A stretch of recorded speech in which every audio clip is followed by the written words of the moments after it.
का जो ऋतुराज को नहीं जानते थे, वैसे लोग पे जब आप उन लोगों से मिल रहे हैं तो ऋतुराज अपने आप को कैसे पेश मैं काको का ही हूँ, मनियामा का, तो मैं कहता हूँ मैं एनडीए का प्रत्याशी हूँ। इसी तरह से है कि नाम से भी मुझे लोग जानते हैं। बात करें तो एक ऐसे विधायक जो वहाँ पे जब आप एक फ्रेश चेहरा जाते हैं लोगों के बीच में, तो कितना आपको एक राजनीतिक जो पॉलिटिकली चैलेंज बोलते हैं कि आपके लिए कितना मुश्किल है। प्रत्याशी के तौर पे जाने पे बहुत बेनिफिट मिल रहे हैं बार बार। तो जंगल राज का मुद्दा भी हम इसीलिए उठाते हैं क्योंकि उस जंगल राज के मुद्दे में सिर्फ भय अपराध ही नहीं था, उसमें एक दूसरा पहलू भी था, पलायन। उनकी पार्टी या उनका जो आइडियोलॉजी है या उनकी खुद की जो मतलब एक छवि है, आइडियोलॉजी है, उनको विकास के वो है नहीं।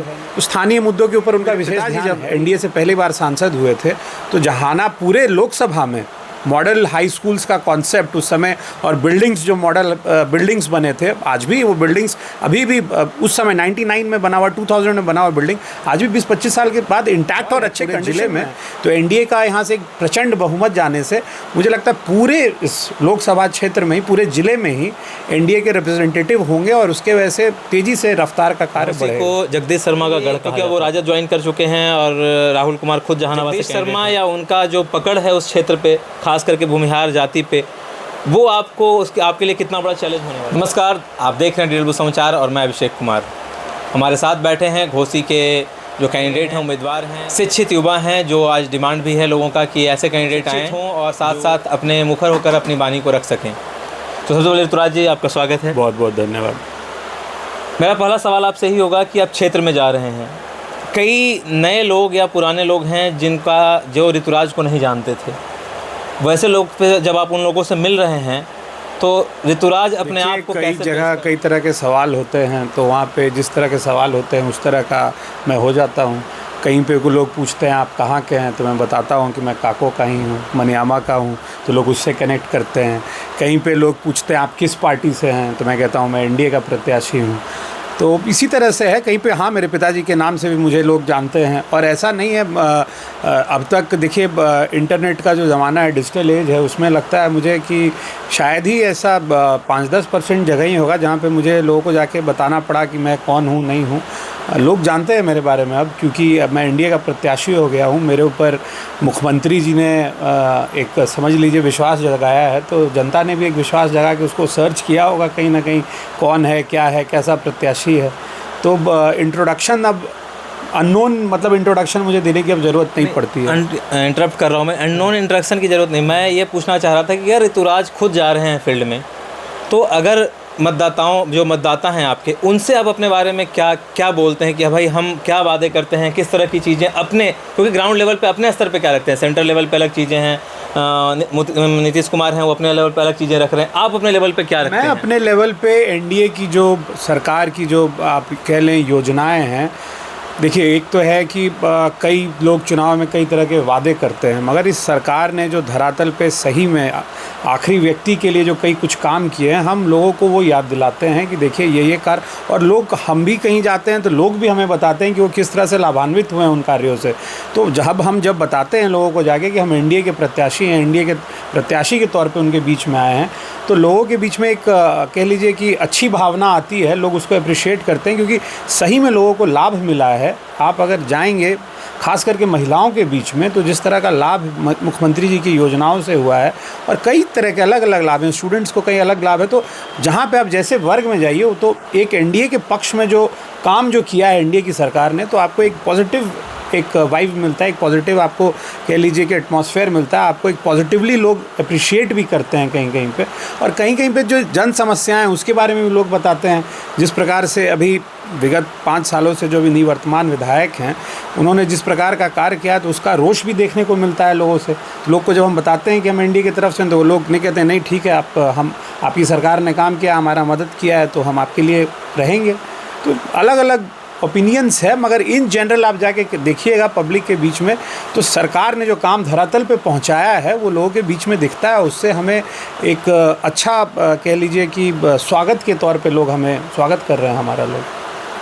पॉलिटिकल आइडेंटिटी की बात करें तो एक ऐसे विधायक जो वहाँ पे सिटिंग हैं और पुराने माले के कार्यकर्ता हैं या और पहले भी चुनाव लड़ चुके हैं, ऐसे आइडेंटिटी के सामने जो गैप रखा था, वैसे आइडेंटिटी के सामने खुद को जब आप एक फ्रेश चेहरा जाते हैं लोगों के बीच में, तो कितना आपको एक राजनीतिक जो पॉलिटिकली चैलेंज बोलते हैं कि आपके लिए कितना मुश्किल है वो? देखिए, पॉलिटिकली चैलेंज मैं फिर कह रहा हूँ ना कि एनडीए के प्रत्याशी के तौर पे जाने के बाद मुझे नहीं लगता है कि कोई चैलेंज है कि मैं फ्रेश फेस हूँ, क्योंकि हमारी सरकार ने जो काम किया उसका लाभ एज अ प्रत्याशी मुझे मिल रहा है। जो धरातल पे जो ये सारी जो खाका बनाया था, विज़न है मुख्यमंत्री जी का एक विकास का, माननीय नरेंद्र मोदी जी का विकास का, वो खाका जो खींचा गया है तो लोग उसको देख रहे हैं ना कि उनको उससे किस प्रकार से बेनिफिट मिल रहा है। जैसे कि देख लीजिए आप, ये 125 यूनिट बिजली जो मुफ्त मिला है, तो एक गरीब कृषक परिवार के लिए एक बहुत बड़ी योजना है ये। जो किसानों को आप कह लीजिए सहायता राशि मिली, किसी के लिए वो बहुत बड़ी एक कह लीजिए सहायता है। महिलाओं को जो 10,000 रुपया मिला, उससे उनको बिज़नेस करने का एक बिज़नेस आप एक सेटअप दे रहे हैं, आप एक स्टार्टअप दे रहे हैं, तो ये बहुत बड़ी बात है। और महिलाओं को इस प्रकार से मुझे लगता है कि प्रदेश में ही नहीं पूरे देश में इस प्रकार का सशक्तिकरण का ये कई योजनाएं हैं। कल अलग स्टेट में इस तरह की कई योजनाएं, मगर ऐसा बिजनेस वेंचर सेटअप करने के लिए, स्वरोजगार जनरेट करने के लिए मुझे लगता है पहली योजना है महिलाओं के लिए पूरे देश में। तो इसका एक पॉजिटिव आपको एक अप्रोच मिलता है जनता के बीच में, लोग इस चीज़ को बहुत अप्रिशिएट कर रहे हैं। तो कोई आइडेंटिटी का वो इशू नहीं होता है कि एनडीए के प्रत्याशी के तौर पे जाने पे बहुत बेनिफिट मिल रहा है हमें, क्योंकि हमारी सरकार ने काम किया है। जैसे घोसी विधानसभा क्षेत्र है, घोसी विधानसभा क्षेत्र के लिए आपकी 2 या 3 पहली प्राथमिकता क्या होगी? जैसे ही आप चुने जाते हैं तो आपका क्या विज़न है, घोसी को कैसे बदलेंगे आप? मैं हर बार जहाँ भी इस तरह की बातचीत हो रही है, मैं वही कह रहा हूँ कि हमने जो लोग कहते हैं इस बात पे भी चर्चा होती है कि आप जंगल राज का मुद्दा उठाते हैं बार बार। तो जंगल राज का मुद्दा भी हम इसीलिए उठाते हैं क्योंकि उस जंगल राज के मुद्दे में सिर्फ भय अपराध ही नहीं था, उसमें एक दूसरा पहलू भी था, पलायन, शिक्षा के लिए पलायन, वो उसके बाद रोजगार के लिए पलायन। क्योंकि जिस प्रकार से शिक्षा व्यवस्था को यहाँ ध्वस्त किया गया था, उसके पीछे बैकड्रॉप यही था कि अगर शिक्षा ही नहीं होगी तो रोजगार देने की बात कहाँ से आएगी। तो इसको लेके जो पलायन, कंटिन्यूअस पलायन हुआ, उसको हम रिवर्स पलायन करवाना चाहते हैं। रिवर्स जो ब्रेन ड्रेन कहते हैं, उसका रिवर्स ब्रेन ड्रेन हम चाहते हैं कि वापस घोसी विधानसभा क्षेत्र में हो, कि कोई ऐसा प्रोजेक्ट हम सेटअप करें। बहुत सारे प्रोजेक्ट हैं हमारे दिमाग में और सरकार का उसमें जहाँ पे सहयोग मिलेगा, तो मुझे लगता है ऐसा यहाँ पे सेटअप किया जाएगा। क्योंकि घोसी विधानसभा क्षेत्र में आप कह लीजिए कई हिस्टोरिकल मॉन्यूमेंट्स हैं या हिस्टोरिकल प्लेसेस हैं जहाँ पे उसको हिस्टोरिकली हम टूरिज़्म से कनेक्ट करके उसको हम डेवलप कर सकते हैं। और जब वो डेवलप होगा तो हॉस्पिटैलिटी सेक्टर भी डेवलप होगा, तो जॉब जनरेट होगा, तो जो युवा बाहर जा रहे हैं उन्हें यहाँ रहने का मौका मिलेगा घर में। क्योंकि आज देखिए कहीं भी आप देख लीजिए, सिर्फ बिहारी मजदूर का, क्योंकि एक बड़ा टैग लग जाता है बिहारी मजदूर के पलायन का, मगर आप जब देखेंगे तो ऑल ओवर द वर्ल्ड जहाँ भी पलायन होना शुरू होता है, जिस प्रकार से भी लोग अच्छे वेंचर्स के लिए बाहर जाते हैं, तो जो भी प्रवासी होता है उसको कहीं ना कहीं उस दुख थोड़ा झेलना पड़ता है, कहीं ना कहीं उसको हीन भावना से देखा जाता है। तो हम चाहते हैं कि यहाँ हमारे विधानसभा क्षेत्र में, हमारे घर में योजनाएं आएँ। सरकार के पास योजनाएं हैं, मगर युवा, जिस तरह से महिलाओं को सशक्त किया गया है उस तरह से युवाओं को सशक्त भी किया जाए, युवाओं के लिए भी कुछ ऐसा वेंचर आए ताकि यहाँ इस विधानसभा क्षेत्र के युवा भी बाहर ना जाएं। 15 से 20 वर्षों से एनडीए की सरकार है बिहार में, फिर भी घोसी में कई ऐसे क्षेत्र हैं, कई ऐसे ग्राम पंचायत हैं या गाँव हैं जहाँ शिक्षा की स्तर, सड़कों की स्तर अब तक यथास्थिति बनी हुई आज़ादी के बाद भी। एक छोटी गाड़ी के अलावा वहाँ को जा नहीं सकता, पगडंडियाँ हैं, स्कूलों की शिक्षा की बात होती है तो आपको नहीं लगता कि ग्राउंड लेवल पे या तो ये आप 5 साल की जो वर्तमान विधायक हैं उनका फेल्योर कह सकते हैं या फिर एनडीए की सरकार की फेल्योर, क्योंकि 20 साल में भी उन जगहों की एजुकेशन स्थिति सुधरी नहीं है। देखिए, एजुकेशन सेक्टर में हाँ बिल्डिंग्स है और रोड का जो आप कह रहे हैं वो इशू इसलिए भी रहा है क्योंकि लगातार एनडीए का कोई चुनिंदा वहाँ पे क्या कहते हैं रिप्रेजेंटेटिव वहाँ पे लगातार नहीं रहा। और इससे बड़ा फ़र्क पड़ता है क्योंकि जब आपकी सरकार, ऐसा नहीं हमारी सरकार ने काम नहीं किया, सरकार ने काम किया है, मगर अगर कोई एनडीए का रिप्रेजेंटेटिव वहाँ से होता तो सरकार को बार बार उसके ऊपर ध्यान आकर्षण करवाता कि हाँ ये मूलभूत सुविधाएँ यहाँ पर कमी है। और दूसरी बात है कि जो अभी निवर्तमान विधायक हैं उनकी पार्टी या उनका जो आइडियोलॉजी है या उनकी खुद की जो मतलब एक छवि है, आइडियोलॉजी है, उनको विकास के कार्य से मतलब है नहीं। एक तो स्थानीय वो है नहीं, तो स्थानीय मुद्दों के ऊपर उनका विशेष ध्यान है भी नहीं।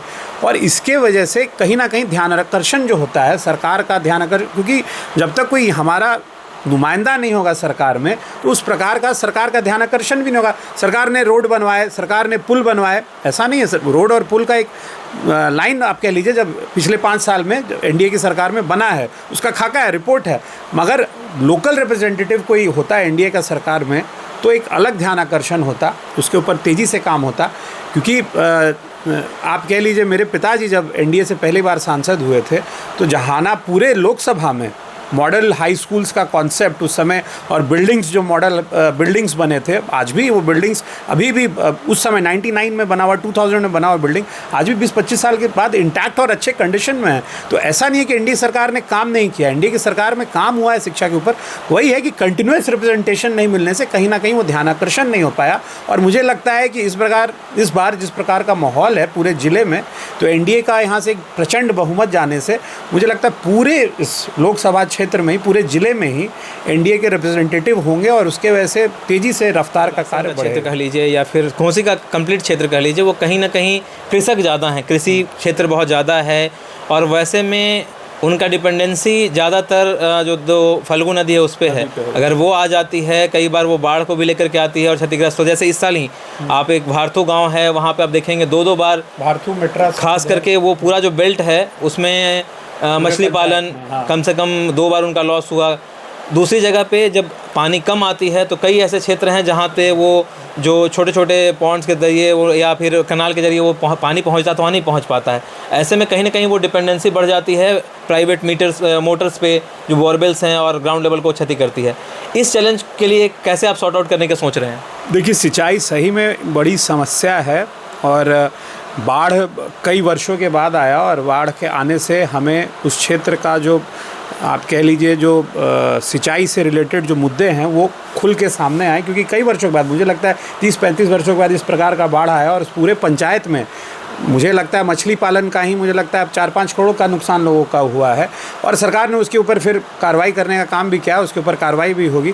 मगर उत्तर भारतू में कह रहा हूँ, उत्तर घोसी में मुझे लगता है सिंचाई की व्यवस्था को दुरुस्त करने की ज़रूरत है और उसके ऊपर भी हम काम करेंगे। क्योंकि कृषक, मैं इसीलिए कहता हूँ कि यहाँ जॉब जनरेट करना ज़रूरी है, क्योंकि हमारी डिपेंडेंसी पूरे विधानसभा क्षेत्र में आप कह लीजिए ज़मीन के ऊपर, मतलब खेती के ऊपर इतनी डिपेंडेंसी हो चुकी है कि जॉब अपॉर्चुनिटीज़ भी ख़त्म हो रहे हैं। तो सिंचाई तो एक बहुत बड़ा मुद्दा हो जाता है वहाँ पे, इसलिए सिंचाई भी दुरुस्त करना हमारी प्राथमिकता रहेगी। मगर उससे पहली प्राथमिकता हमारी जो है कि वहाँ पे जॉब जनरेशन हो। जॉब जनरेशन होगा तो देखिए, एक क्या है कि डिपेंडेंसी जब खेती पे भी होती है तो ज़मीन पे भी उतना ही असर पड़ता है। आप जो कह रहे हैं पॉन्ड्स में कमी हो जाती है, क्योंकि वाटर लेवल जब रेगुलरली उस प्रकार का वहाँ पे आप दोहन करते हैं ज़मीन का, तो वाटर लेवल भी नीचे जाता है। नदी में भी आज बालू का भी कम होने से वैसे पानी नहीं रुकता है, पानी आता है तो फिर वो अलग स्ट्रीम बना लेता है, अपना अलग रास्ता बना लेता है। तो सिंचाई और जॉब जनरेशन, ये दोनों बहुत महत्वपूर्ण मुद्दे हैं घोसी के लिए, और इन दोनों के ऊपर हम काम करेंगे।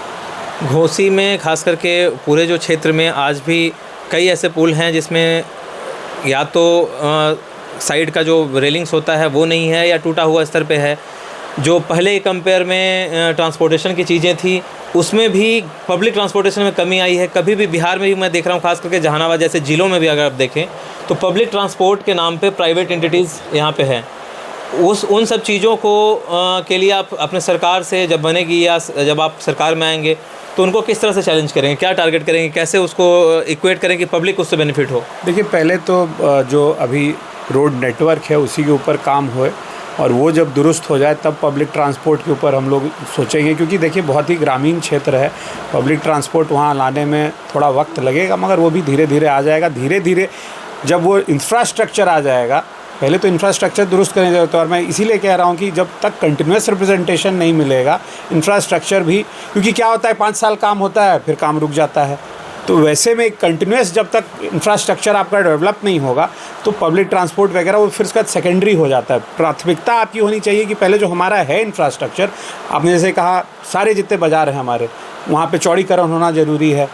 क्योंकि आप वहाँ पे देखेंगे कंजेशन जिस लेवल का, कि वही जो पगडंडी, क्योंकि जो बना हुआ आ रहा है ना, और जो विजन नहीं रहा लोकल विधायक नहीं होने के वजह से, तो उसमें समय लगेगा। पहले इंफ्रास्ट्रक्चर दुरुस्त हो जाए, फिर उसके ऊपर भी हम काम करेंगे। एक आखिरी सवाल, घोसी को जगदीश शर्मा का गढ़ कहा जाता था, और हालांकि उनका एक कह सकते हैं कि लास्ट जब चुनाव हुआ तो उनके पुत्र वहाँ से जीत नहीं पाए जदयू के टिकट पे। ऐसी स्थिति में आपके लिए, क्योंकि अब वो राजद ज्वाइन कर चुके हैं और राहुल कुमार खुद जहानाबाद से कैंडिडेट हैं, और ऑब्वियस है कि जब उनसे पूछा गया, पत्रकारों ने पूछा कि क्या सिर्फ आप जहानाबाद पे प्रचार करेंगे, तो उनका स्टेटमेंट था कि नहीं, जहाँ जहाँ में महागठबंधन कहेगी हम वहाँ जाएंगे। आपके लिए जगदीश शर्मा या उनका जो पकड़ है उस क्षेत्र पे, खास करके भूमिहार जाति पे, वो आपके लिए कितना बड़ा चैलेंज होने वाला है? देखिए, सबसे बड़ी बात है कि हमारी जो आप कह रहे हैं खास करके जाति की जब आप बात लेके आते हैं, तो हमारी जाति ने इस सरकार को बनाने के लिए, एनडीए की सरकार को बनाने के लिए लंबी लड़ाई लड़ी है। हमारा खून भी इसमें बहा है, हमने बलिदान भी दिया है, तो हमारे बलिदान से ये सरकार बनी है। तो कहते हैं ना कि बतासा के लिए मंदिर नहीं तोड़ा जाएगा, इसलिए एनडीए जिस सरकार को हमने बनाया है उस सरकार को बचाने के लिए हमारा समाज काम करेगा। और हमारा समाज जानता है कि कौन हमारे हित के लिए काम करता है, कौन हमारे हित के लिए नहीं काम करता है, इसलिए जो हमारा समाज है वो इंटैक्ट है, वो एनडीए के साथ है। घोसी के मतदाताओं जो भी मतदाता हैं, युवा हैं, उनको आपका क्या मैसेज है? मेरा अपील यही है कि आपको जो विकास की आपका धारा रुक गया है वो एनडीए की सरकार में कहीं ना कहीं हमारे रिप्रेजेंटेशन नहीं होने की वजह से है। इसलिए आप एनडीए के हाथ को मजबूत करें, माननीय मोदी जी के हाथ को मजबूत करें, माननीय मुख्यमंत्री जी के हाथ को मजबूत करें, और यहाँ दोबारा जो विकास की धारा रुक गई है उसको त्वरित प्रवाहित करने के लिए आप एनडीए की सरकार लाएं, एनडीए को वोट दें, एनडीए को सपोर्ट करें और मुझे वोट कोशिश हमने की है कि ग्राउंड लेवल पे इनकी पकड़ कितनी है, समस्याओं के बारे में इनको जानकारी कितनी है, ताकि कुछ लोग अगर ये कह रहे हैं कि नए हैं क्षेत्र में, तो उन तक ये मैसेज जाए कि नए हैं तो हैं, अगर नहीं हैं तो नहीं है, ये आप तय कीजिए। लेकिन ग्राउंड लेवल पे जो भी सड़कों की समस्याएं थी, कृषि के लेकर के समस्याएं थी, शिक्षा को लेकर के थी, इन सब को कोशिश की है हमने इनको खंगालने की, क्या इनका पकड़ है, कितना समझ है। फिर अब नए सिरे से जुड़ेंगे किसी और उम्मीदवार के साथ, तब तक देखते रहिए। धन्यवाद।